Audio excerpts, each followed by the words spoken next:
Good morrow, scholars. Yeah.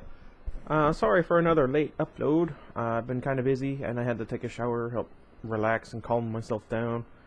I don't know what it is, but I've been having like a really bad tightness of chest and a lot of trouble breathing lately. I might go to the doctor. Let me know what you guys think.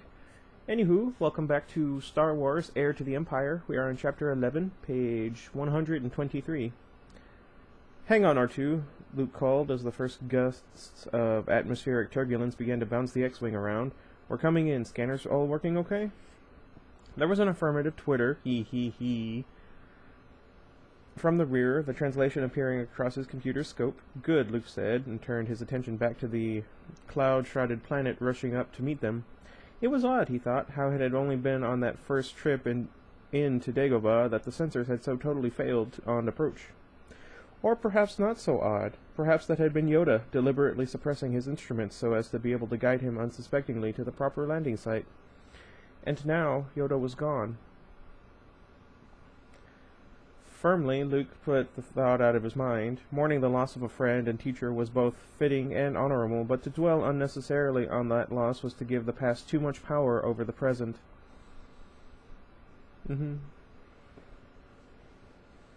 The X-Wing dropped into the lower atmosphere and within seconds was completely enveloped by thick white clouds. Luke watched the instruments taking the approach slow and easy.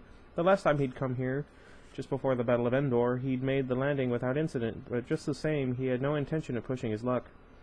The landing sensors had Yoda's old homestead pinpointed now. R2, he called, find me a good level spot to set down, will you? In response, a red rectangle appeared on the forward scope, a ways east of the house, but within walking distance of it.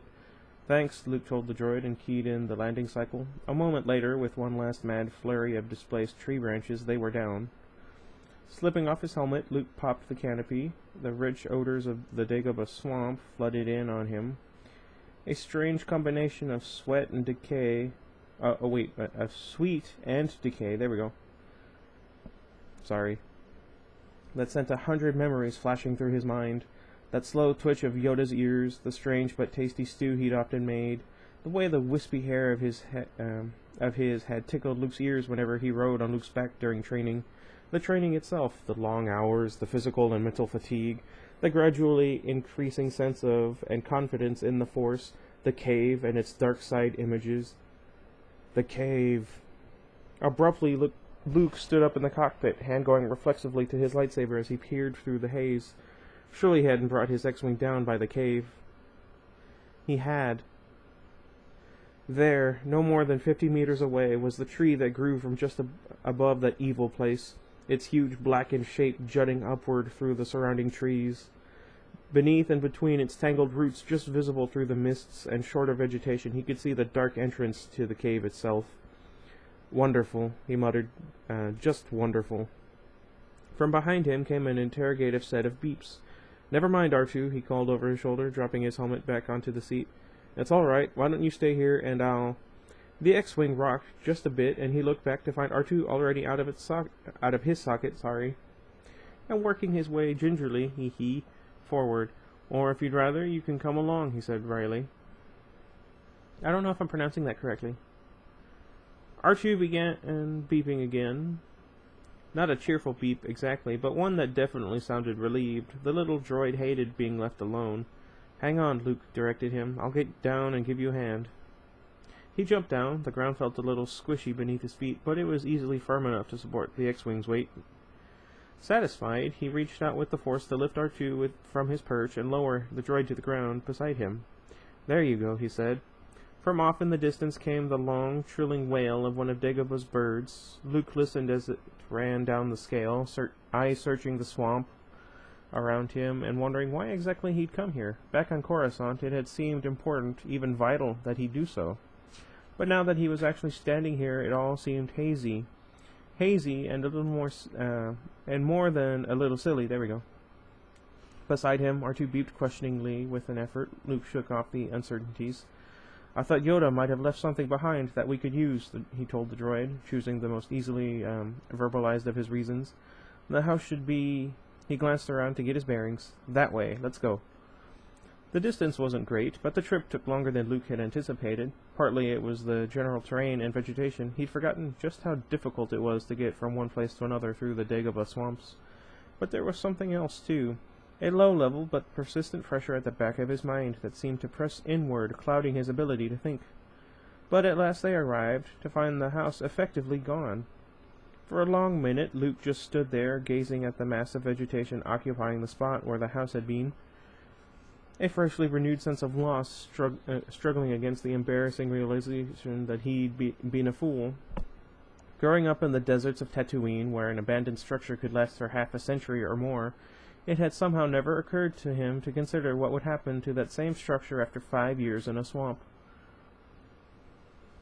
Beside him, R2 twittered a question. "I thought Yoda might have left some tapes or books behind," Luke explained, "something that would tell me more about the methods of Jedi training. Not much left, though, is there?"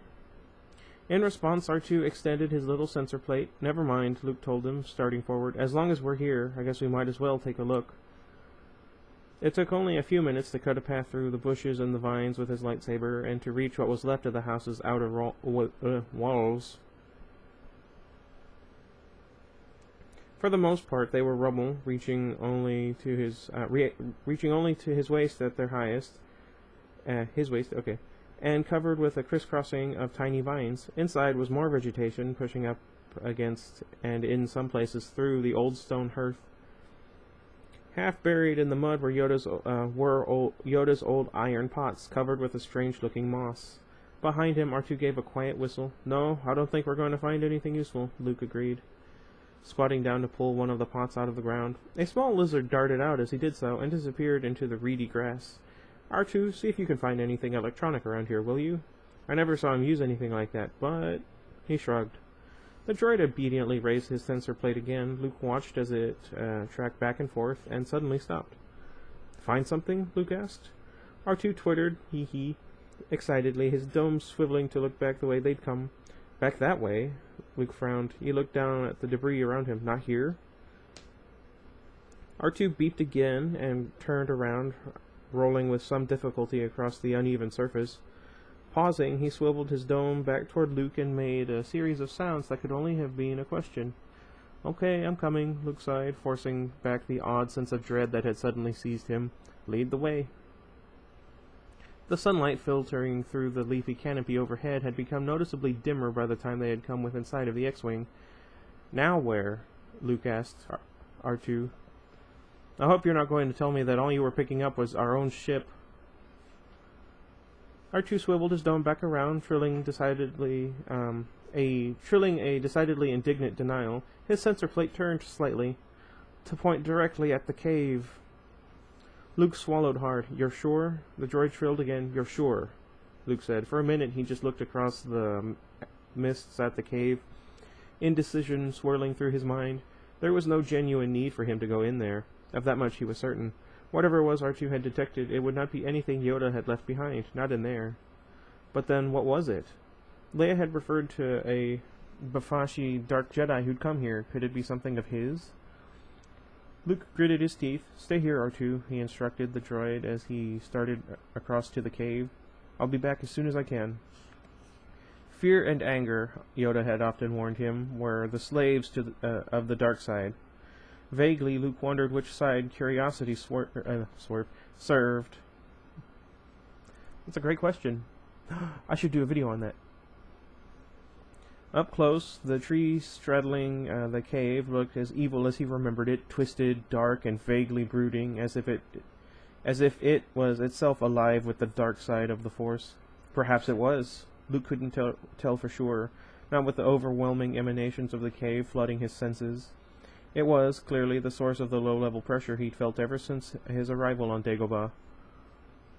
And for a moment, he wondered why the effect had never been this strong before.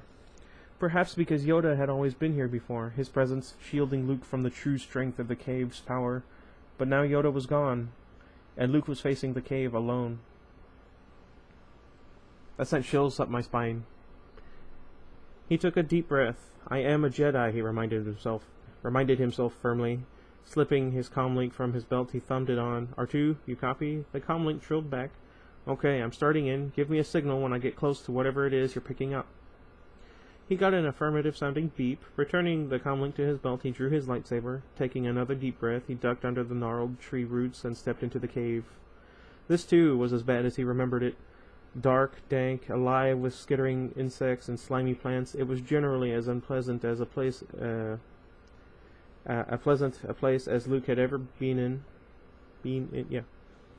The footing seemed even more treacherous than it had been before, and twice in the first dozen steps he nearly fell on his face as the ground gave way beneath his weight, not badly, but enough to throw him off balance. Through the mists ahead, a well-remembered spot loomed, and he found himself gripping his lightsaber all the more tightly as he neared it. On this spot once he'd fought a nightmare battle with a shadowy, unreal Darth Vader. He reached the place and stopped, fighting back the fear and memories. But this time, to his relief, nothing happened. No hissing breath came from the shadows, no dark lord guided forward to confront him. Nothing. Luke licked his lips and pulled the comlink off his belt. No, of course there would be nothing. He had already faced that crisis. I had faced it and conquered it. With Vader redeemed and gone, the cave had nothing further to threaten him with except nameless and unreal fears, and those only if he allowed them to have power over him. I need to remember that. He should have realized that from the start. R2, he called. You still there? The little droid buzzed in reply. All right, Luke said, starting forward again. How far do I have to? And right in the middle of his sentence, practically in the middle of a step, the haze of the cave abruptly coalesced around him into a flickering, surreal vision. He was on a small, open-air ground vehicle, hovering low over some sort of pit. The ground itself was indistinct, but he could feel a terrible heat rising all around him from it. Something poked hard in his back, urging him forward onto a narrow board protruding horizontally from the vehicle's side. Excuse me. Luke caught his breath, the scene suddenly coming clear. He was back on Jabba the Hutt's skiff, being prepared for his execution in the great pit of Carkoon. Ahead, he could see the shape of Jabba's sail barge now, drifting a bit closer as the courtiers jostled one another for a better view of the coming spectacle. Many of the barge's details were indistinct through the dream mists, but he could see clearly the small dome-top figure of R2 looking at the top of the ship, awaiting Luke's signal. I'm not going to play this game, Luke called out toward the vision. I'm not. I faced this crisis, too, and I've defeated it. But his words seemed dead even in his own ears. And even as he spoke them, he could feel the jab of the guard's spear in his back, and he could feel himself drop off the end of the plank. In midair, he twisted around, grabbing the end of the board and flipping high over the guards' heads. He landed and turned back toward the sail barge, hand extended for the lightsaber R2 had just sent arcing.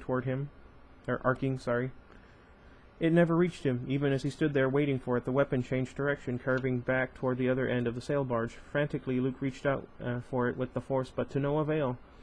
The lightsaber continued its flight and came to rest in the hand of a slender woman standing alone on top of the barge. Luke stared at her, a feeling of horror surging through him. In the mists, with the sun behind her, he could see no details of her face, but the lightsaber she now held aloft like a prize told him all he needed to know. She had the power of the Force, and had just condemned him and his friends to death. And as the spears pushed him again onto the plank, he heard clearly through the dream mists her mocking laughter. No!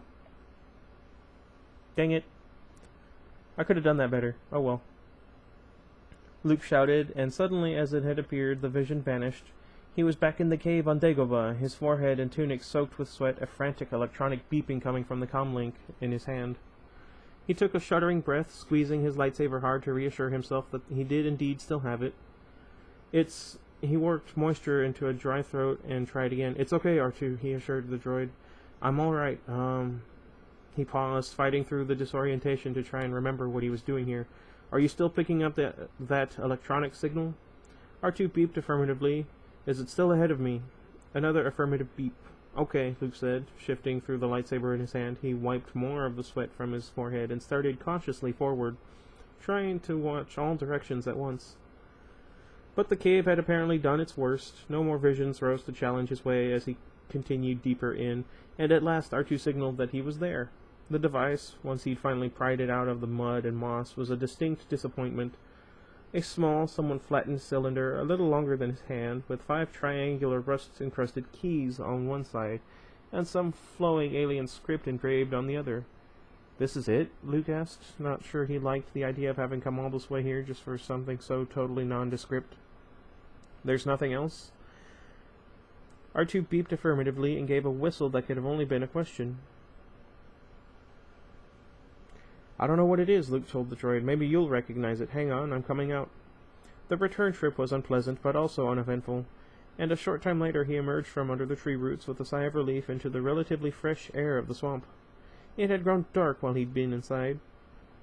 He noted, to his mild surprise, that twisted vision of the past must have lasted longer than it seemed. R2 had the X-Wing's landing lights on. The beams were visible as hazy cones in the air. Wading his way through the ground vegetation, Luke headed toward the X-Wing. R2 was waiting for him, beeping quietly to himself. The beeping became a relieved whistle as Luke came into the light, the little droid rocking back and forth like a nervous child. "Relax, R2, I'm all right," Luke assured him, squatting down and pulling the flattened cylinder out of his side pocket. "What do you think?" The droid chirped thoughtfully, his dome swiveling around to examine the object from a couple of different directions. Then, abruptly, the chirping exploded into an excited electronic jabbering. "What?" Luke asked, trying to read the flurry of sounds and wondering wryly why 3PO was never around when you needed him. "Slow down, R2. I can't—" "Never mind," he interrupted himself, getting to his feet and glancing around in the gathering darkness. "I don't think there's any point in hanging around here anymore anyway." He looked back at the cave, now almost swallowed up by the deepening gloom, and shivered. No, there was no reason to stay. At least one very good reason to leave. So much, he thought glumly, for finding any kind of enlightenment here. He should have known better. "Come on," he told the droid. Let's get you back in your socket. You can tell me about it on the way home." R2's report on the cylinder was, it turned out, fairly short and decidedly negative. The little droid did not recognize the design, could not decipher its function from what his general-purpose scanners could pick up, and didn't even know what language the script on the side was written in, let alone what it said. Luke was beginning to wonder what all the droid's earlier excitement had been about, until the last sentence scrolled across his computer. Scope. "Lando?" Luke frowned, reading the sentence again. "I don't remember ever seeing Lando with anything like this." More words scrolled across the scope. "Yes, I realize. I was busy at the time," Luke agreed, unconsciously flexing the fingers of his artificial right hand.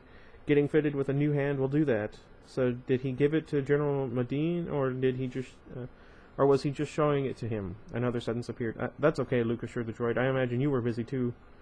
He looked into his rear display at the crescent of Dagobah growing ever smaller behind him. He had intended to go straight back to Coruscant and wait for Leia and Han to return from Bafash. But from what he'd heard, their mission there could run a couple of weeks or even more, and Lando had invited him more than once to visit his new rare ore mining operation on the super-hot planet of Niklon. "Changing plans, R2, he announced, keying in a new course. "We're going to swing over to the Athega system and see Lando. Maybe he can tell us what this thing is." And on the way, he'd have time to think about that disturbing dream or vision or whatever it had been in the cave, and decide whether it had been, in fact, nothing more than a dream.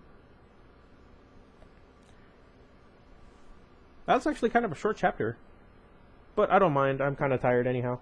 I'm going to try and work out for a little bit before I go into work. I have about an hour before I need to leave. So I think 20 minutes, and then I'll get dressed for work, and then I can leave about whatever time it is. Also, let's see. Gremzy1, I think. I'm assuming I mispronounced that. Has raised an interesting question about the Five Nights at Freddy's series, the Silver Eyes. So, if you have any questions on Five Nights at Freddy's, the book, The Silver Eyes, let me know down in the comments of any one of the videos. I will go through them, and I'll make a however long video it will end up being, trying to answer all of your questions to the best of my abilities. It'll be kind of a theory video, but it's going to be you guys telling me what you want to know, and then I will come up with explanations that I think make sense, and then you can call me out on my stupidity. Thank you guys for watching. I appreciate everybody who takes the time to watch even just 2 minutes of my videos and then click out. I don't mind. Let me know what you guys are interested in, what you're not interested in. I really hope I can reach a wider audience, even if I don't know, I have to put up like 5 different videos in a day and you have 2 or 3 separate channels so that I can do all that for everybody. That way you don't have to spend a week waiting for a video that you actually want to see. Let me know. We'll see. And until next time, goodbye everybody. I missed.